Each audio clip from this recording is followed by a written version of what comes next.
Hi, welcome to the Echo Podcast, where we discuss how our hearts and minds can be an echo of God's heart and mind and what that even means in this world.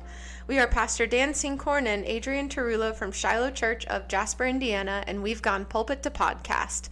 We hope you enjoy today's episode where we discuss motherhood, a mother's legacy.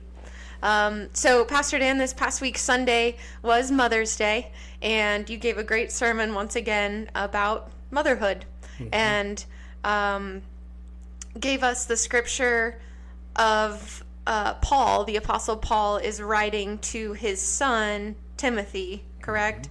And he's writing about Timothy's grandmother and mother, and their names were Lois and Eunice. So would you mind telling us a little bit about that passage and why you chose it? Sure.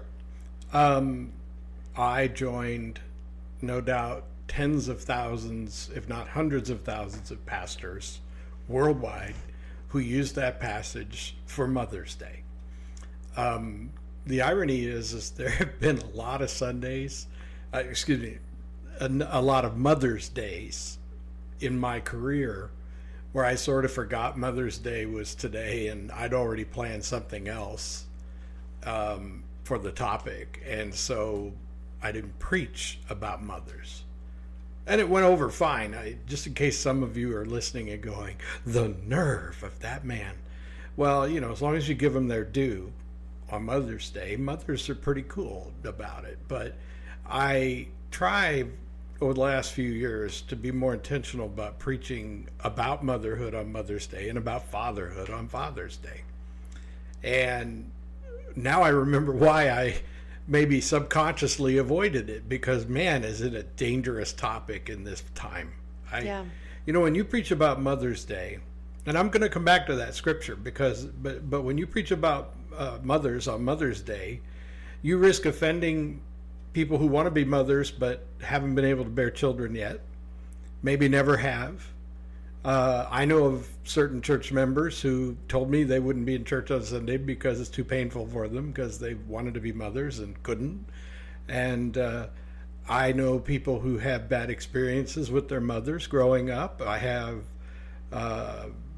plenty of people in church whose mothers have died and they're still grieving, and so they don't necessarily want to talk about mothers. And then you add to that all the modern problems of what is a mother and what is a woman and whether or not a person is born with the necessary hardware to be a mother. They can still decide that they're a mother. They can still decide that they're a woman. And I mean, it's just complicated. And I'm not mocking any of those people. I'm simply saying, you talk about dangerous waters for a pastor to wade into. Get specific about something like motherhood or fatherhood, and you're in dangerous territory, because there are so many people whose feelings are raw and ready to be offended. And the passage that is used most frequently is the Paul's commendation of Eunice and Lois, because it's one of the few places in the Bible that speaks very specifically to the influential role that those two women played in the development of a Christian disciple. Now, obviously, there are lots of great women in the Bible. The Bible is full of fantastic stories about women.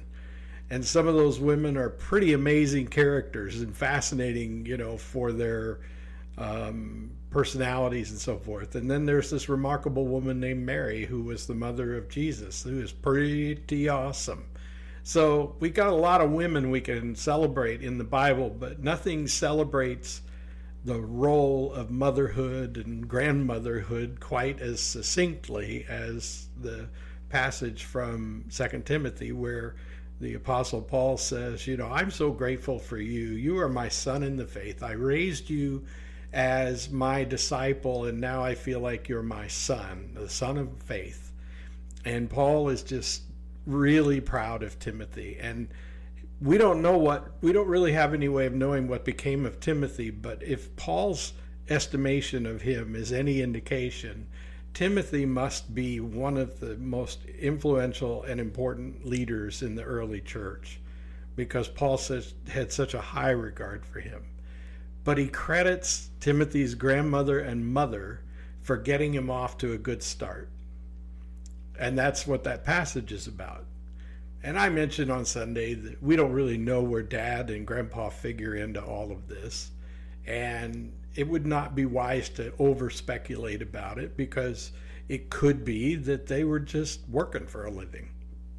Because that's the way ordinary, typical home life went for, well, most of human history. And I'm not trying to make a statement about what ordinary, typical home life is, but if we're going basically on the numbers, well, the vast majority of homes and households throughout human history have featured a man who is hunter-gatherer and a woman who is nurturer and caregiver. Right. So Dad goes off early in the morning to make sure that they have food to eat and shelter, and he works with other men to accomplish that, and the women stay at home and work together to accomplish the child rearing and the basic fundamental needs of children and households. And that's the way it works throughout most of human history and throughout most of the world today. Obviously, there are notable exceptions, and there are also abusive situations where women are abused for being, weaker than men, and there are roles fulfilled by men that don't honor the role of fatherhood and manhood. And so what I tried to talk about on Sunday was just the most honorable aspects of womanhood. And I wanted it to be as much about women in general as it was about mothers and grandmothers. Because what I believe with all my heart is that there are lots of women out there who fulfill these really uniquely feminine roles in people's lives that could be done by males and are often done well by males, but not typically. And so there are mothers out there in spirit, lots of them. My daughter is a educator, and she's also not a physical mother. She's never had her own children, but she has hundreds of children over the years of her career who have come to her for the same nurture and special attention and care that they would get from a mother. And I'm not saying men can't do that, but the experience is different typically between men who serve in roles like that and women who serve in roles like that. And likewise, someone like you who's a physical therapist, there are men who do physical therapy and there are women who do physical therapy, but for the most part, without trying to overstate this and put myself in a difficult position with people who nitpick, right? But for the most part, I'll wager that as you spend your hours every week at the physical therapy place, the experience that the clients have with the male therapist versus the female therapist is different. Mm-hmm. And so my argument Sunday was, like it or not, God made women unique, and up against men, they're an entirely different creature. And that's a good thing. And that's a good thing because the world is incomplete without both. And so I really went out of my way to celebrate womanhood. And then in particular to thank those women who have been mothers, and to recognize that motherhood is a unique and special gift that comes with a womb. And of course, I heard someone say amen while I was out there, and I cringed a little bit, like, oh, come on. Let's not get into that argument. Let's not go there. We're not hating anybody who feels they're a woman even though they don't have the hardware, right? What we're saying is that you can't get around the fact that there is a unique, one-of-a-kind type of motherhood that comes with the necessary equipment to bear a child. And there's no way you get around that. You will be hard pressed to find a woman who has carried her own child to term in her womb, who doesn't have an entirely intimate and individual experience of motherhood that can only be had that way. That doesn't mean that lots of adoptive mothers don't become fantastic moms. It doesn't mean that you can't love your children the same way or as much as a woman who carries a child. But you can't get around the fact that this carrying a little person inside you that has started with a microscopic something and becomes a little person that you then have to extract from your body in a very painful but glorious exercise. It has its effect on a woman. Yeah. And I'm saying that as a man. In fact, this is one of those statements that a man can't make without sounding a little weird, but it's like, I'm a little envious in a way that my wife had that, because I guarantee as soon as that baby came out and they put it in my arms, I felt like a dad. And it changed my life forever, and knowing that this is in some part my child. This baby didn't happen without my contribution. But I still can't be the one who carried that baby inside my body, and I can't be the one who's going to nurture that baby by nursing that baby, So I was trying to talk about both things on Sunday. I was trying to say how wonderful womanhood is and how it's not defined by whether you can have a baby or not. On the other hand, motherhood is pretty awesome because you do, But then I'm perfectly open and very flexible about talking about how parenting is accomplished and the importance of good parenting regardless of how it happened, right? I don't want to cut people off and make them think that this was I was simply trying to fulfill my responsibility and my sense of duty to Mother's Day. A secular holiday that was imposed upon the pastors of a bazillion churches for however long that holiday's been around. And there is very few places on the planet where motherhood is celebrated on Mother's Day like it is at church. I've noticed, I'll close this comment with this remark. I have noticed, since I've been a pastor for now 28 years, I have noticed that Mother's Day is declining in significance at church. But I can tell you that 25 years ago, I expected as big a crowd on Mother's Day as I had on Easter Sunday, because there was nothing that told Mom she was loved like having all of her children and her grandchildren lined up in the pew with her at church. Because the vast majority of the moms wanted those kids with them in Sunday church. If you asked Mom 25 years ago, what would you like for Mother's Day? She would say, come to church with me. Again, I know that's not exclusively a Christian thing, but since we're in a Christian ministry talking in a Christian context, all I can say is wow.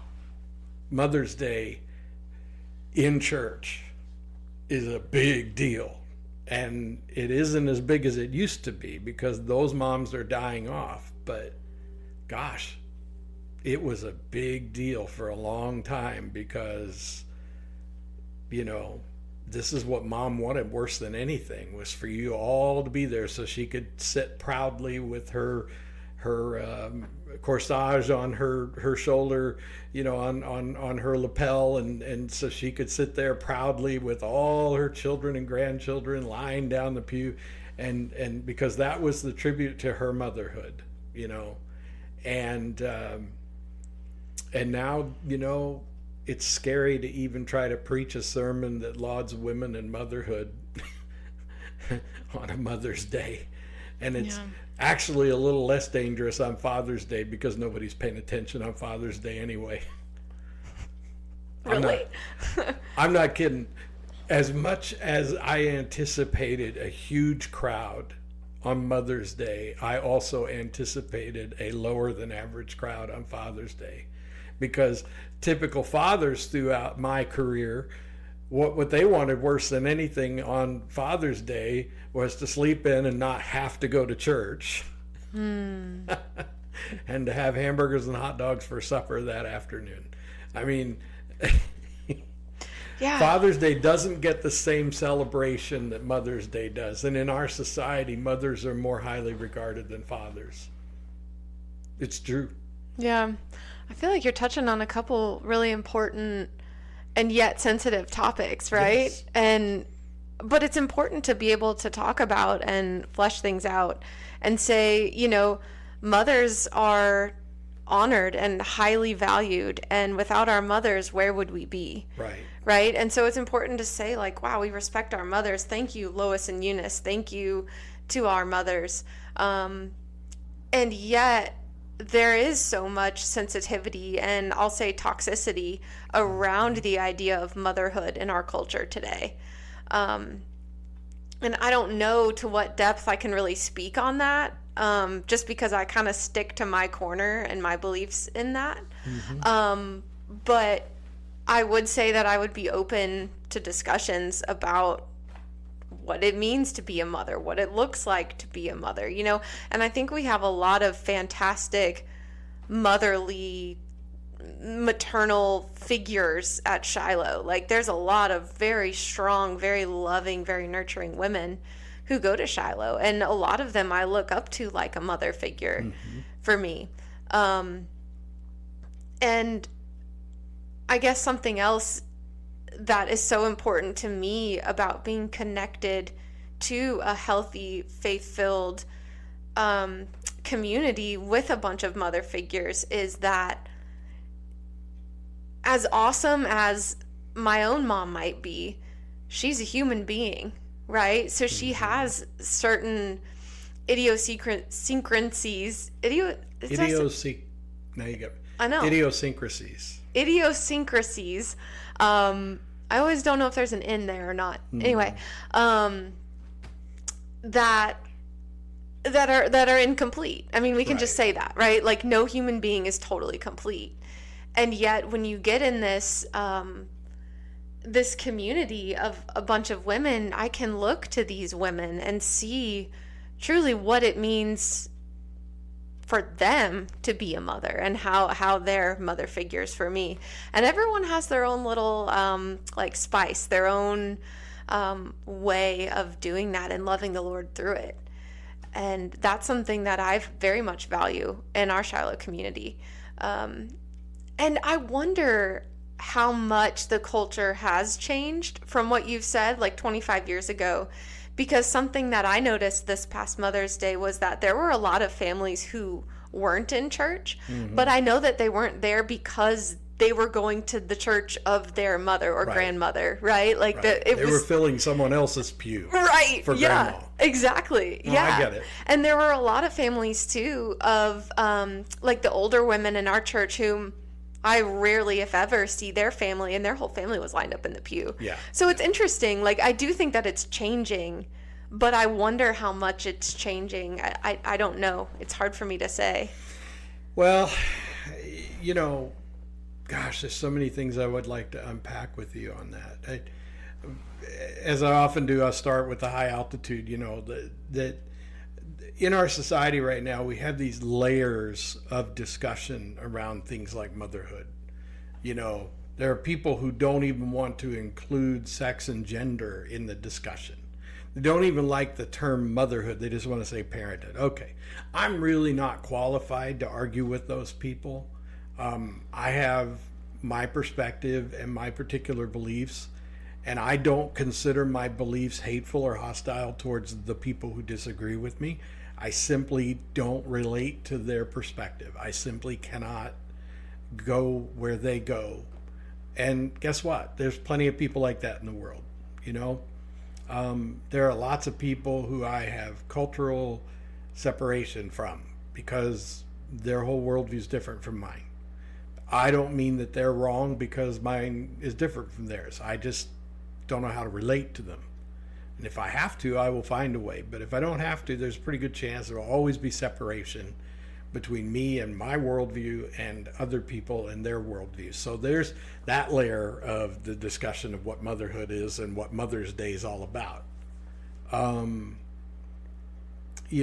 If those people are in charge, we probably won't have a Mother's Day in another 20 years because they'll just say, That's an outdated idea. Whatever. Then you have this kind of Judeo-Christian worldview where we have more or less traditional roles assigned. Motherhood is for women and fatherhood is for men. But there are effeminate men out there and there are very masculine women out there. And so sometimes the roles are flipped. I knew a family many, many years ago where the man was very effeminate and the woman was very masculine. And they raised their children and had a wonderful life and everything was fine, but the roles just seemed oddly out of place. But it worked. Mm-hmm. And it's not my life, it's their life. So there's all kinds of discussion you can have about these kinds of things. And I talked a lot about the ability to bear a child and carry it to term and all that. And yet the reality that we all have to deal with is that there are people out there who have the ability to carry a child, and they have, but they're still terrible mothers and they never embrace motherhood. And the first thing they want to do is try to figure out how not to be burdened by this child that they've been burdened with for the last 9 months or 6 months or whatever of difficulty. You know, it's like there are plenty of people out there who, just because they had the physical capability of fathering a child or bearing a child in their womb, never rise to the call that goes with that.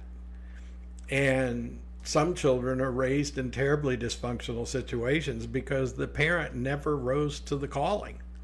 You know, for me, when I became a dad, it was transformational because I felt a sense of duty and responsibility that went with that.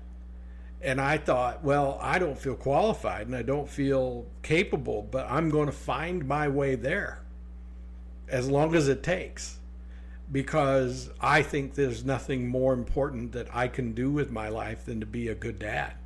And I know that starts with being a good husband. So this was the paradigm upon which I built my awareness that I was going to be a father. You know, okay, I'm going to be a dad, then this is how it's going to be. And I spent the rest of my life from that day forward dedicating myself to it.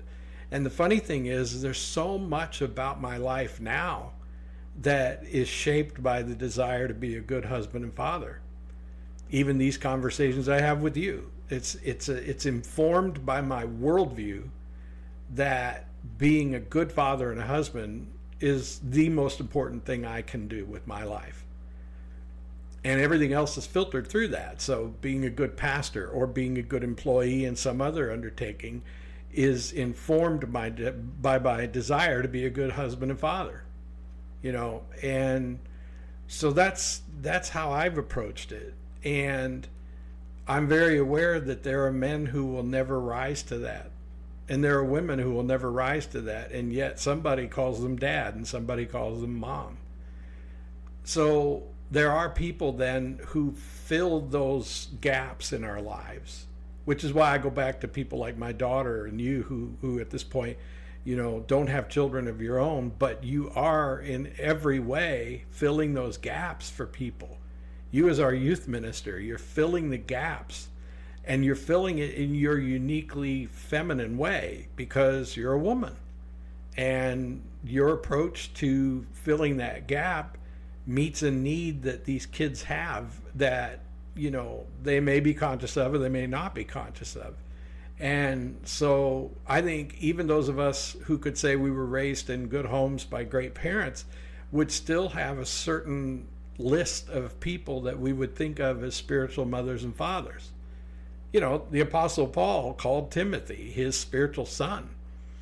I don't think that took the place of Timothy's natural father, and because we don't know what the story is there, we can speculate just as realistically that Timothy's father was a great guy, but he was just a guy, you know, a man of his times. He just wasn't that in the picture because he was doing what men of his time did. You know, we don't know, but we do know that there's room in Timothy's story for a spiritual father.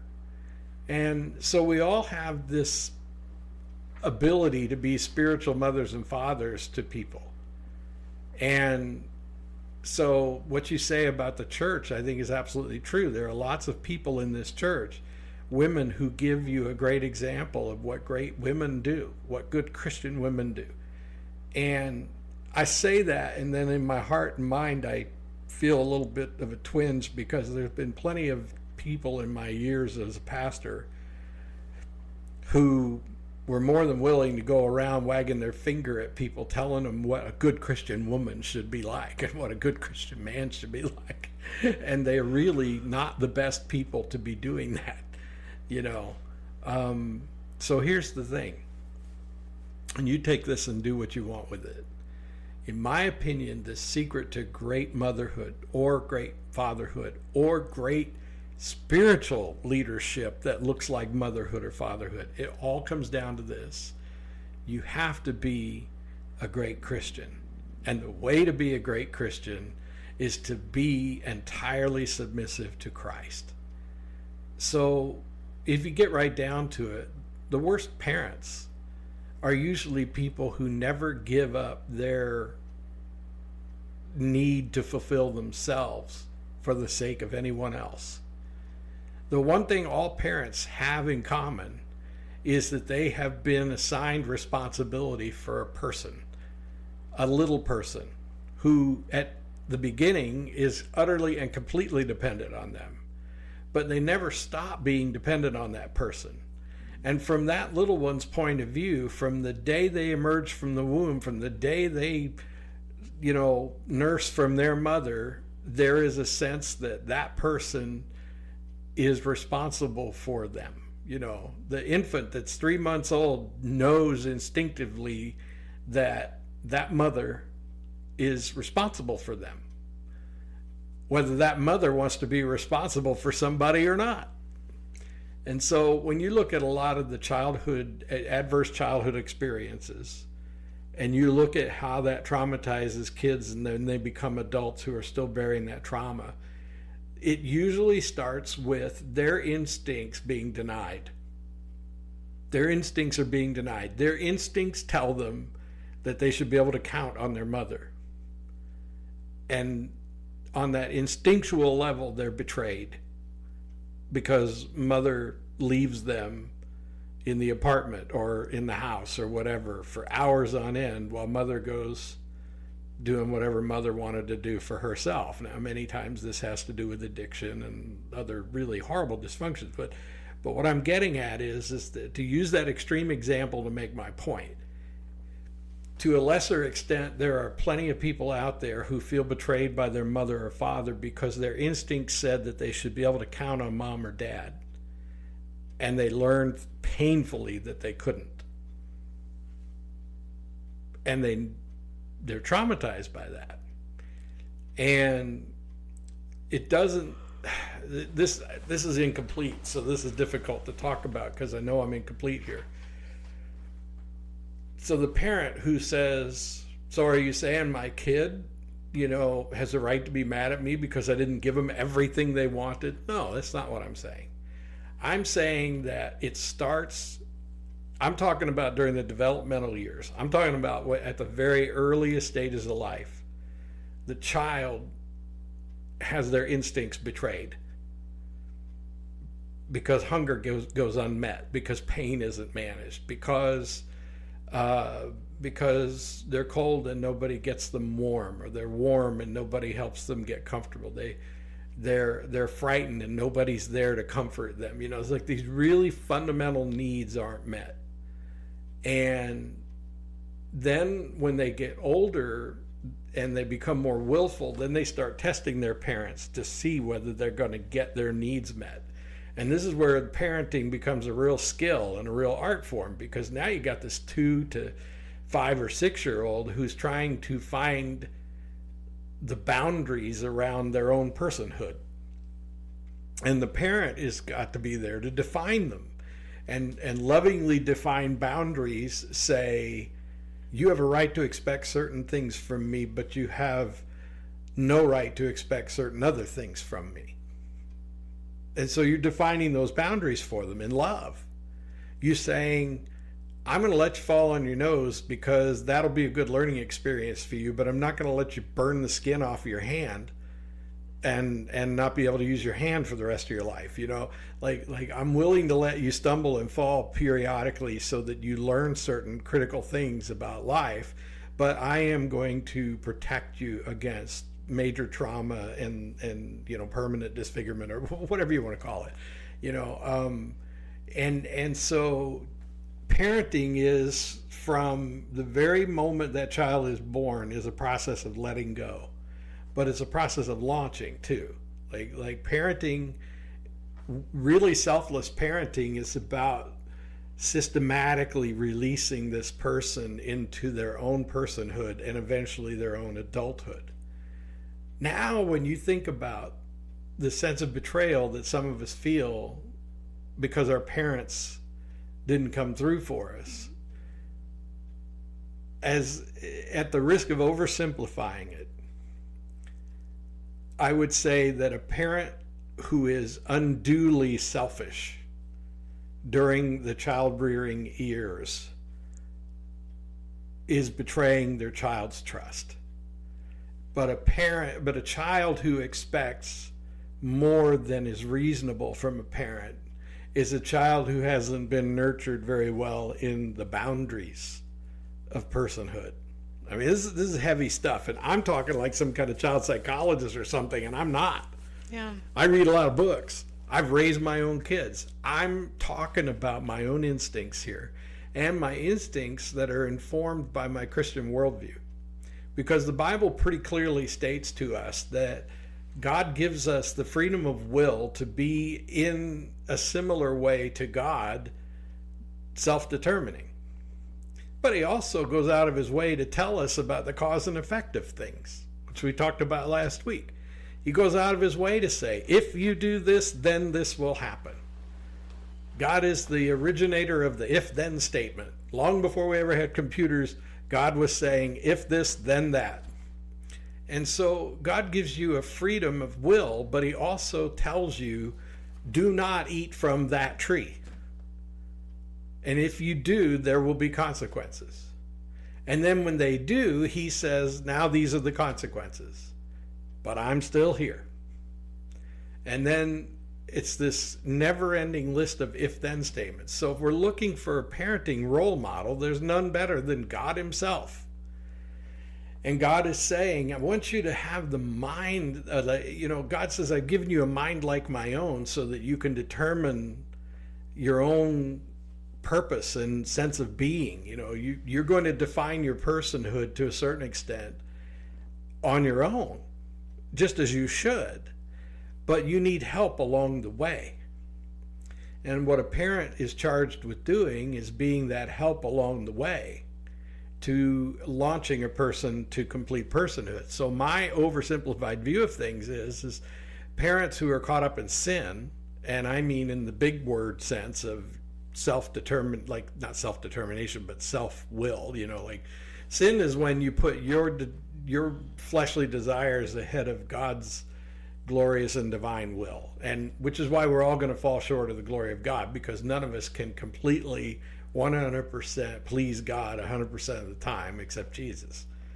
But sin then is basically sort of selfishness, and certain sins are like selfishness out of control to the extreme. And other sins are more, subtle, but they really are just expressions of wanting what I want, no matter who it costs. Well, the problem with being a parent, especially if a young child, is every time you put your wants and needs ahead of that child's wants and needs, there's a price to pay.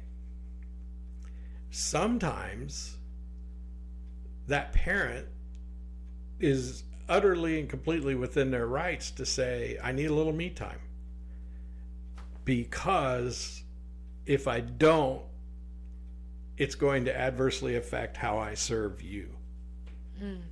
You know what I mean? Like there's the difference, right? Parenting,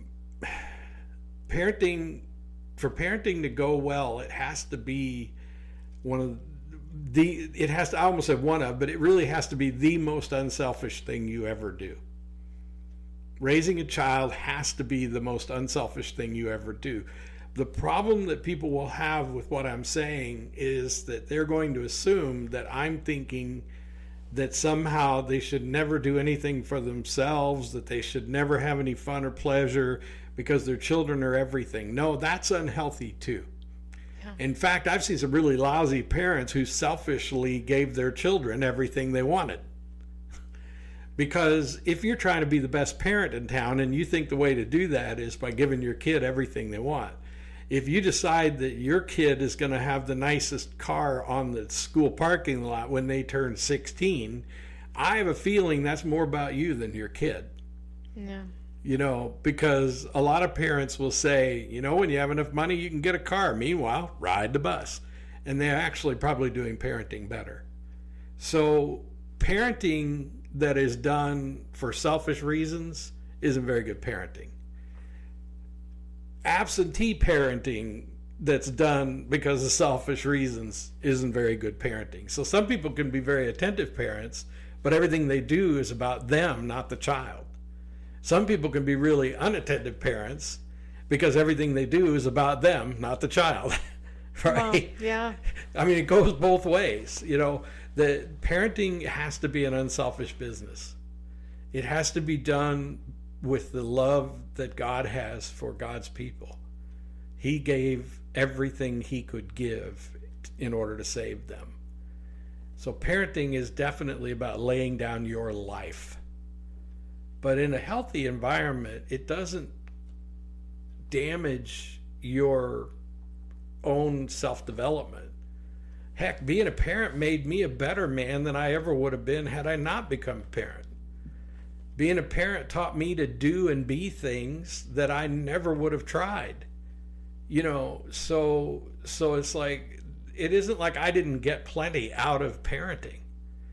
But the one thing I always knew as I was raising my children is that taking care of them and taking care of their mother was the most important thing I could do with my life.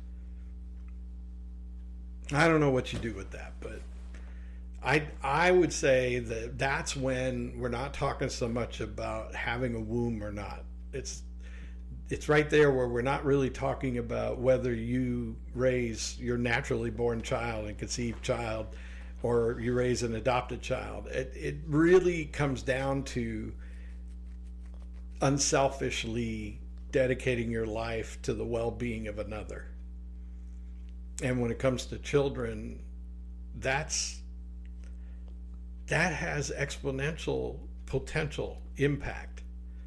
You know, you raise one child that well, and again, it doesn't mean that they have the best grades in the school. It doesn't mean that they have the straightest teeth in the school.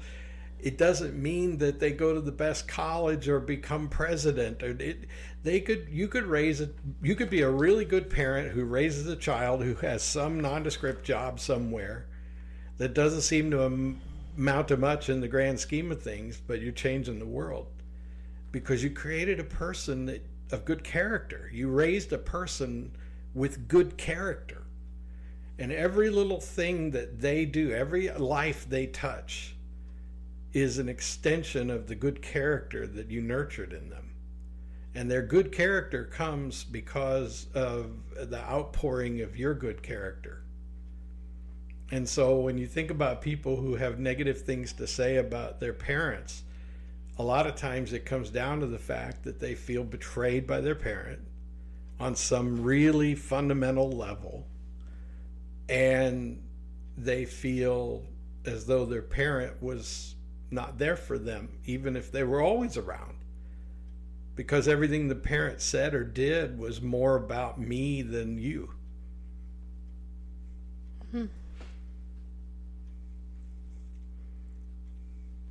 Well, I can't speak to being a mother, but I can speak to being a caregiver. And I think what you're saying is 100% true. When you're pouring yourself out for other people and you're working to build character and to fill them up and to help them in any way that you can, it is important to take care of yourself. Something I'm quickly learning is if you don't take care of yourself also, maybe not first, but also, then you're not filling the cup that you're subsequently pouring out of. Yep. So you're constantly pouring out of this empty cup, And what good are you to anyone if you're just a shell of yourself?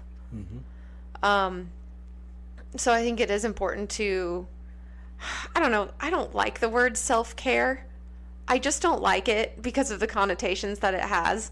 But it is important to care for yourself in the way that you need. And everyone's different. I'm not the spokesperson for bubble baths and massages and, things like that. I mean, granted, I do work in physical therapy and I think massage is great. But it means taking a moment of silence if you need to. It means checking in with yourself. How am I doing today? What do I need today? Because how am I presenting myself to the world? How effective am I in what I'm trying to communicate and what I'm trying to do? How's my memory? How's my sleep? These are indicators of health. How's my hydration? How's my nutrition? These are really important questions to ask to make sure that you are on target. And so mothers, don't feel guilty about caring for yourself, right? Right. Like, of course you've been tasked to take care of these people that you're raising, right? But care for yourself too. And don't feel bad about it.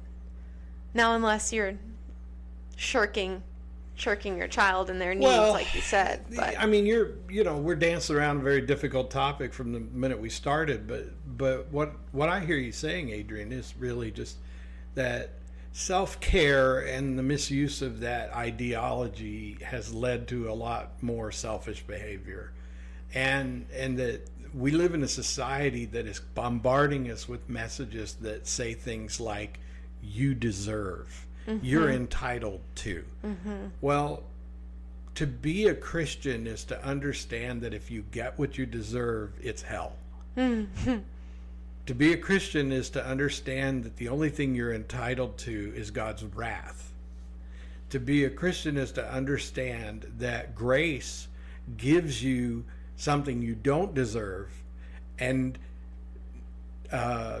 nullifies something you're entitled to and replaces it with a gift that is pure grace. So good parenting starts with a grace-filled mindset, a Christian worldview that says, I love this child unconditionally, and it doesn't matter what they do. Even if they betray me, I will love them.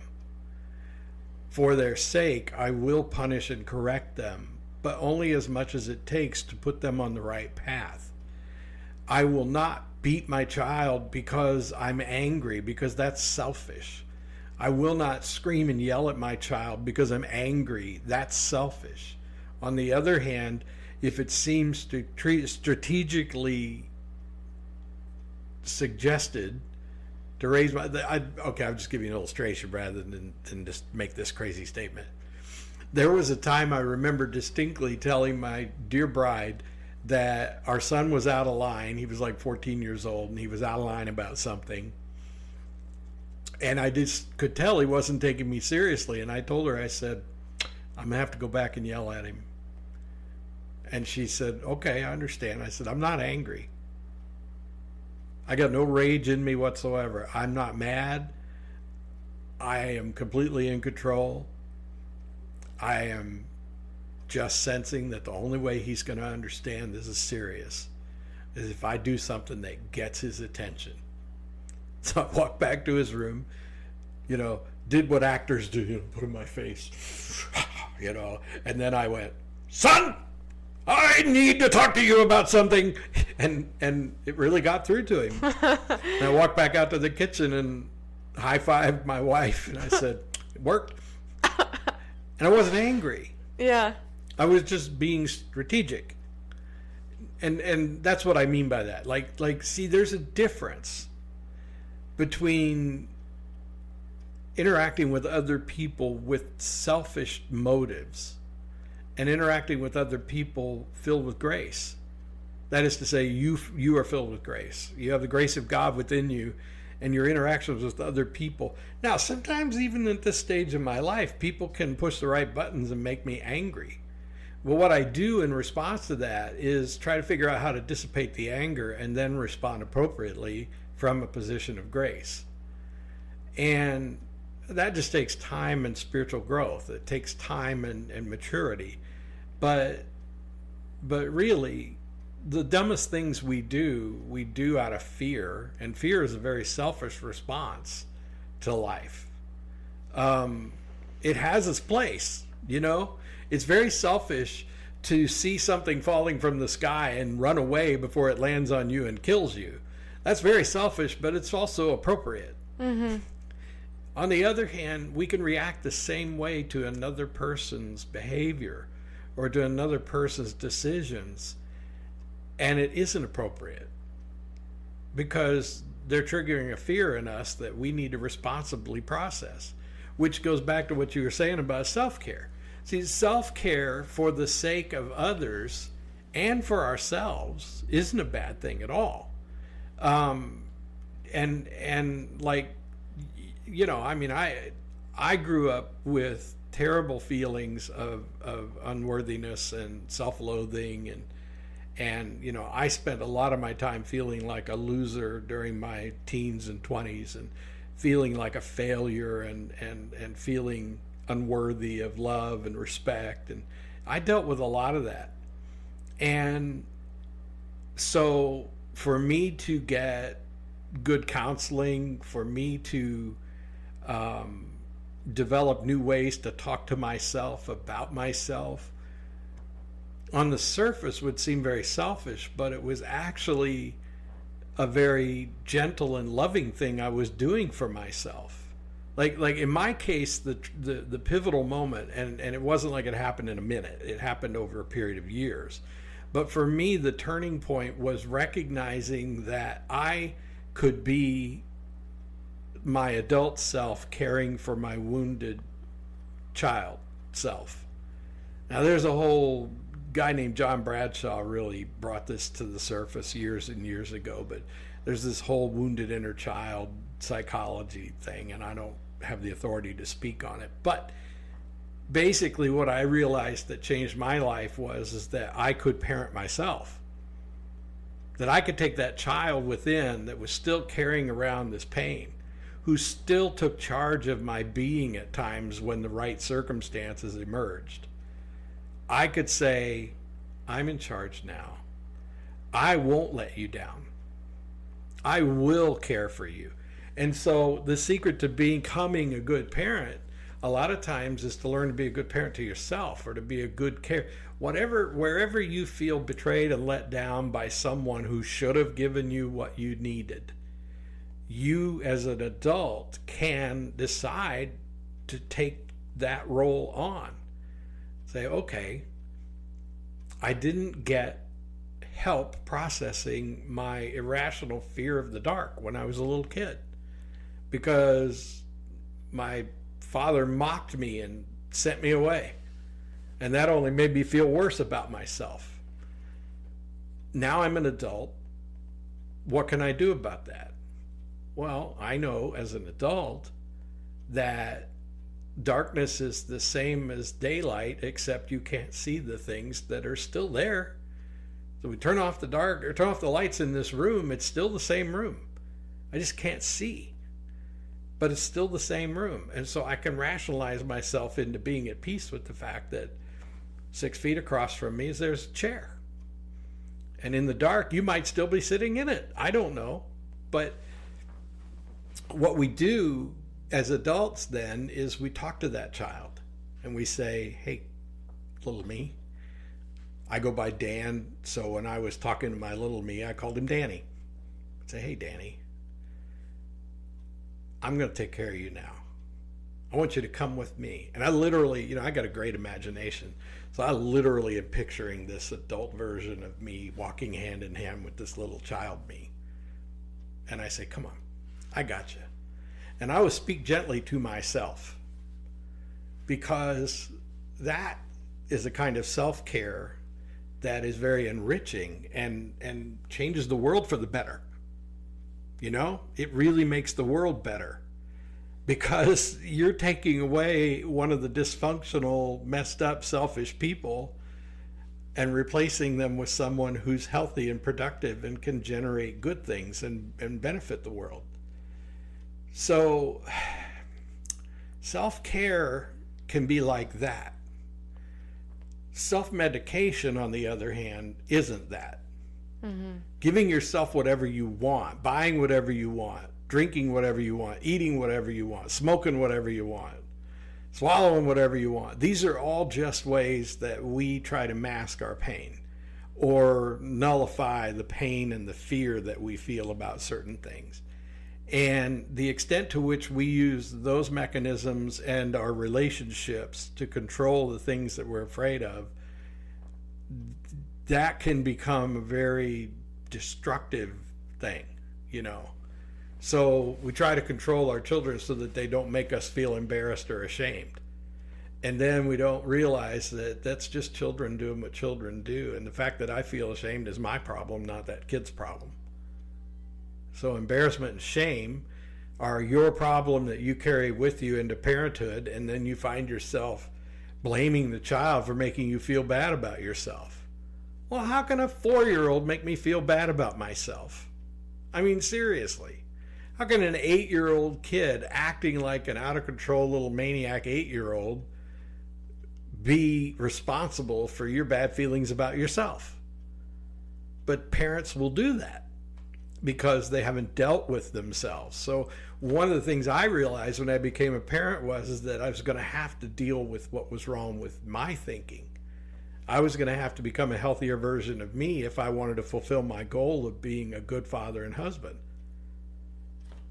So I worked on me, which might have appeared very selfish on a certain level, but I had every intention of applying this self-care and this therapeutic treatment of myself to being a better parent and father and husband. You know, that was the goal.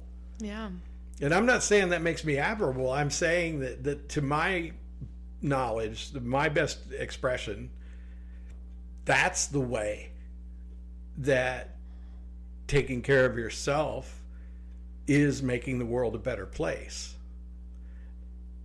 Medicating yourself, masking your pain, those aren't really making the world a better place, and they almost always cost someone. So I guess if I was going to try to sum it up in a nutshell, I'd say when you're about to do something that is for your own benefit and you're having trouble with it, you know, your conscience is bothering you.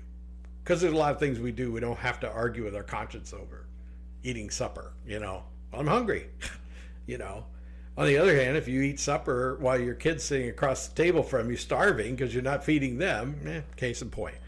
But the reality is, if you're asking yourself whether this spa treatment or whatever is self-care or not, I think the question is who benefits from it? I think that's the really simple question you ask yourself. You know, is my relationship with God enriched because I did this? And you got to be honest with yourself, because a lot of people are really good at lying to themselves about all kinds of things, right? But if you're honest with yourself, you say, well, does this enrich my relationship with my God? Does this enrich my relationship with my spouse? Does this enrich my relationship with my children? Does this enrich my relationship with the staff here at the church? Does this enrich my relationship with the congregation? Does it help make the world better? If it does, it's probably worth doing. If it only makes you feel good for a little while and it doesn't enrich anyone else or serve anyone else, least of all God, it's probably not something you should be doing. I think that's my formula. Yeah. And I love that our conversation started with motherhood and ended with like mental health care, like taking care of yourself, because it's so important.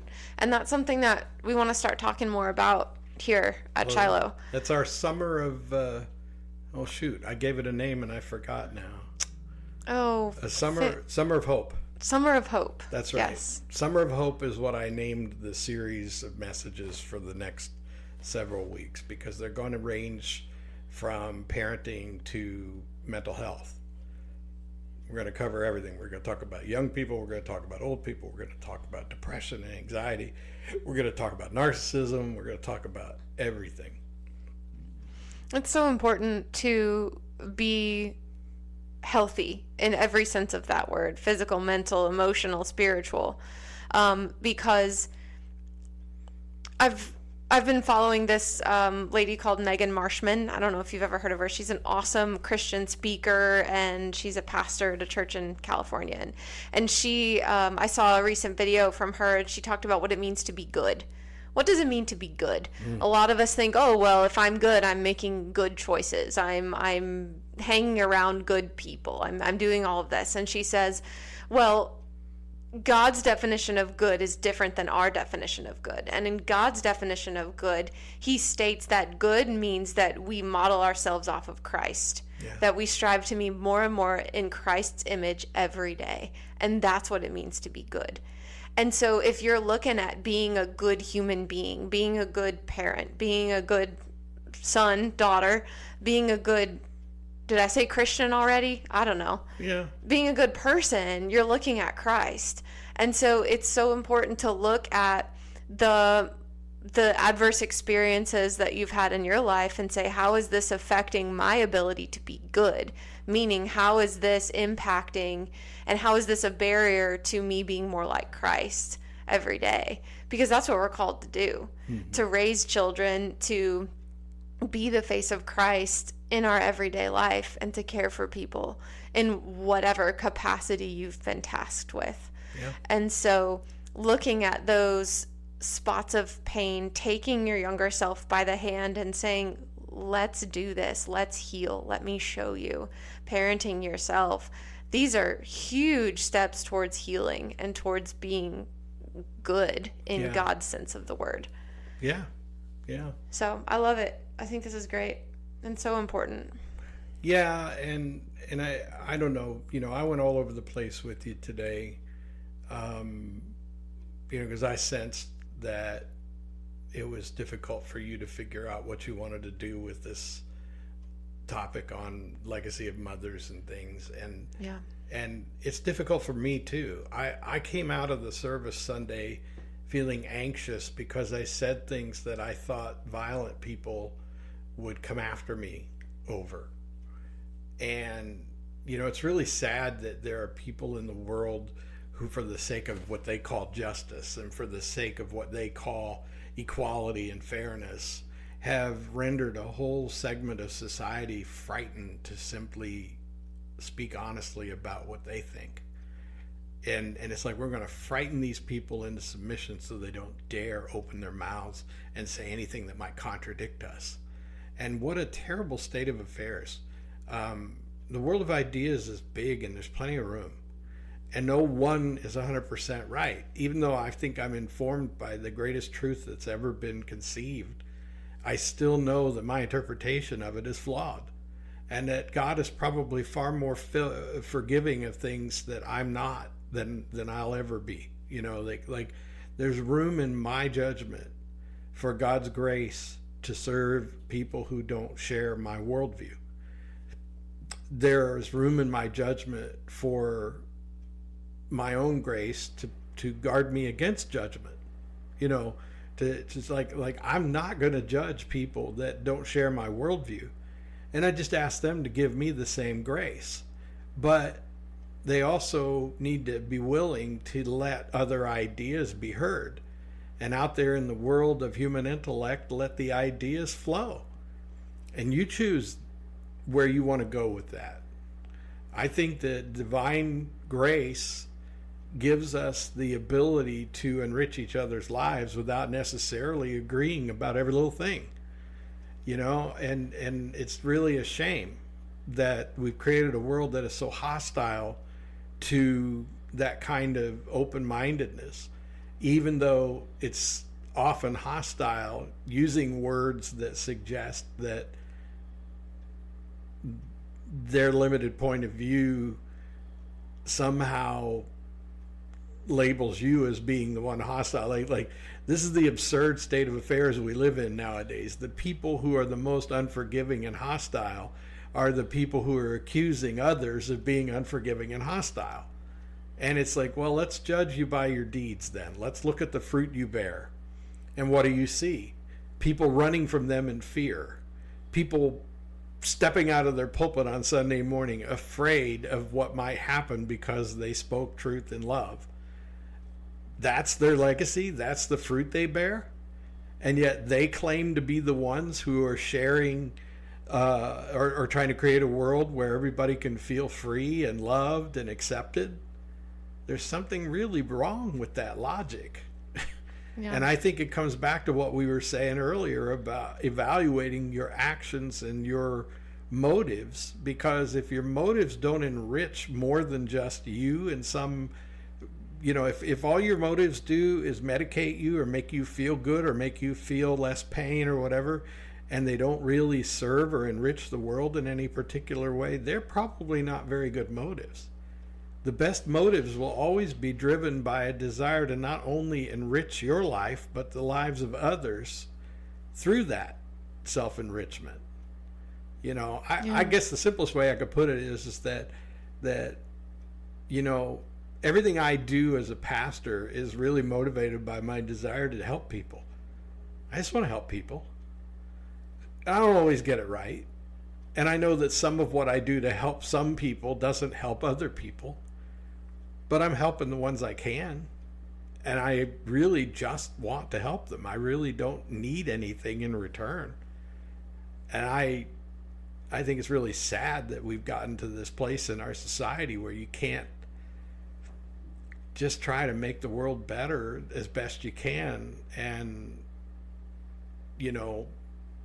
somehow somebody is going to accuse you of something or put you down because you don't come at it from their point of view. I don't know why that ramped up, but it's really bothered me that I was anxious about preaching a Mother's Day sermon. That's just really bothered me.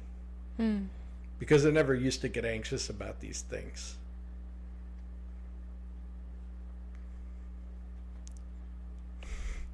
What do you say? Yeah, right. Yeah. I can't even say I understand because I don't. But I can see in the context of today's culture why you would be anxious. It makes perfect sense to me. How am I going to be received? Yeah.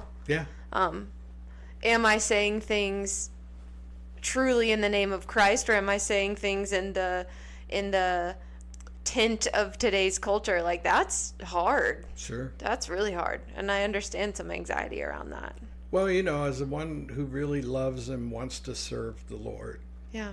I go into each message, each preaching situation saying, Lord, I only want to speak your truth in love. And if that causes me to suffer, so be it. But if I suffer because of my own willfulness and pride, well, so be it. But help me see that coming. Help.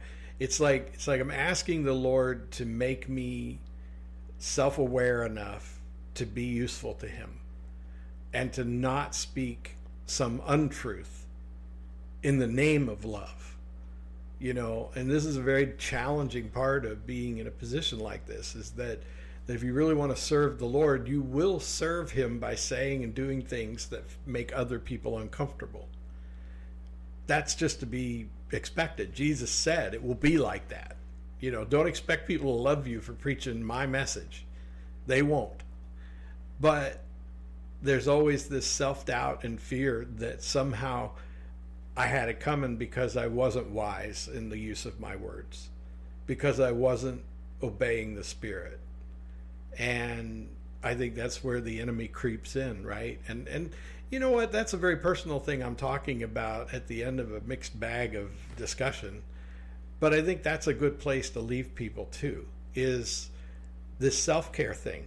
Is self-care is recognizing that we're all living that dynamic in our own way. We're all trying to be good and to do good, most of us. And we're faced by a world that sends us conflicting message about what goodness is. And then we're confronted with the reality that we think we did good, but we're not sure. Right? Mm-hmm. And so many of us face these moral dilemmas in life where we're still scratching our heads trying to decide if we did the right thing.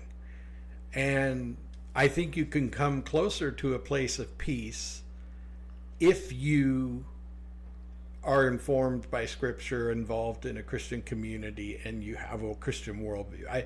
I really believe that with all my heart. So certainly being biblically aware and being informed and as a part of a Christian community will definitely help you with more of your moral dilemmas. And there's people within Christian communities who are, Christian idiots who don't really tell you anything worth hearing either. But in the grand scheme of things, the best way to get truth and love is from biblical worldview. And so it always comes down to this: are you serving a greater good than your own while your needs are being met? Or are you simply satisfying the cravings of your flesh? That, I think, is a pretty decent formula to start with. Yeah. Check your pride. Yeah. Yeah. Yep. Ask me what sin is, and I'll just say pride. Pride. All right. Let's wrap it there for today. I think that's a good idea, Adrian. Thank you. Thank you. We'll see y'all next time. Bye.